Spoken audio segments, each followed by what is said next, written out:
எல்லா இடங்களிலும் தமிழ் தமிழ் என்று தாய்க்கும் தமிழுக்கும் மிகுந்த முன்னுரிமை கொடுப்பார். தாய் மேலானை தமிழ் மேலானை, தாய் மேலானை, தமிழ் மேலானை, குருடர்கள் கண்ணை திறந்து வைப்பே.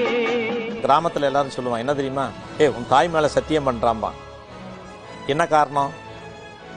எதை வேண்டுமானாலும் விலை கொடுத்து வாங்கி விடலாம், ஆனால் தாயை வாங்க முடியாது. அதனால் அந்த தாய் மேலே சத்தியம்னு சொல்லுவாங்க. ஆனால் தாயை போலவே தன் மொழியையும் நேசித்திருக்கிறார். ஆகவேதான் தமிழ் மேல் ஆணை என்று சொல்லுகிறார். நான் சாகும் போதும் தமிழ் படித்து சாக வேண்டும், என் சாம்பலும் தமிழ் மணந்து வேக வேண்டும்.